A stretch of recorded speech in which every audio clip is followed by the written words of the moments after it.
ПСЯЛ 397. Признак феминизма. Класс объекта особо опасный. Особые условия содержания. Объект должен содержаться на третьем уровне нор корней керамической камеры размером 6 на 7 на 7. Стены должны быть либо из бетона, либо из стали. Обязательно звукоизоляция. Снаружи камеры поставлены дежурить 2 муравья-солдата, вооруженными огнеметами. Обновлено. Ни одна девушка не должна приближаться к камере. Содержание не более чем на 3 метра.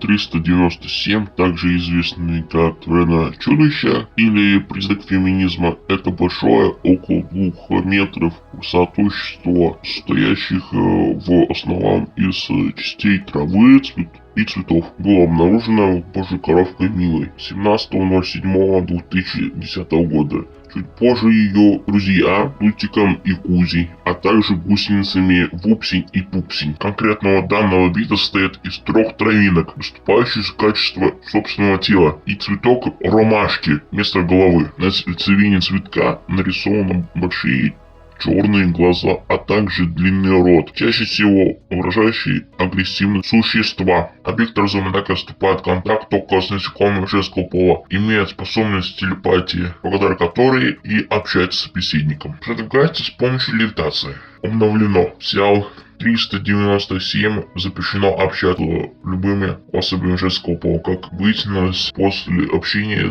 у них возникает жуткое чувство превосходства над мужчинами, агрессия, они способны напасть на любого, кто им не понравился, навести увечья или даже лишить жизни. Собеседников объекта немедленно отправить на прием к психотерапевту и также изолировать от общения минимум на 3 недели.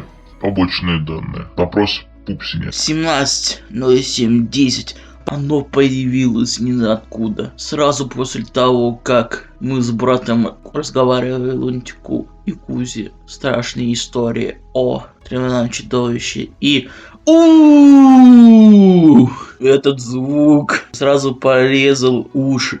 Появились головные боли, а также и приступы тошноты. Испугавшись, мы все бросились рассыпную. Мы с Вупсием в страхе побежали домой, но через засекречено минут оно оказалось прямо над нами.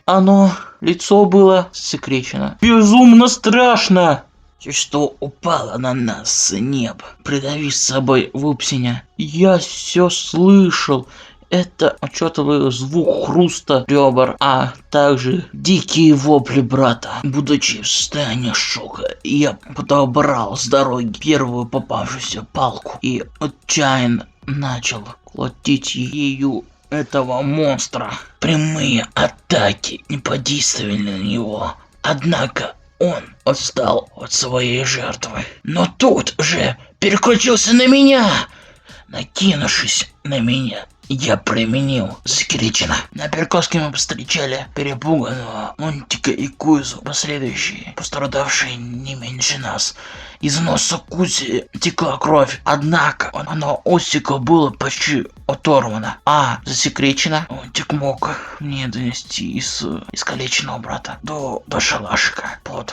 Под громкое вой существа мы успели забежать в него и прочно закрыться. Чудище забарабанило в дверь, однако мы пытались вынести его из. Мы все отчаянно обнялись, ожидая худшего. Засекречено. Мила, это была она? Ну как? Для чего? Как позже оказалось, перед всей историей Божья-Коровка Мила постучалась с этой тварью. Объект взял на ней контроль. Заставил переодеться такого же вида существа. Пока девочка преследовала Лунтика и Кузю, пугая и нанося ему увечья, сам объект охотился на братьев. Сял 397 спустя неделю был пойман членами лесного патруля. Сейчас же под постоянным контролем.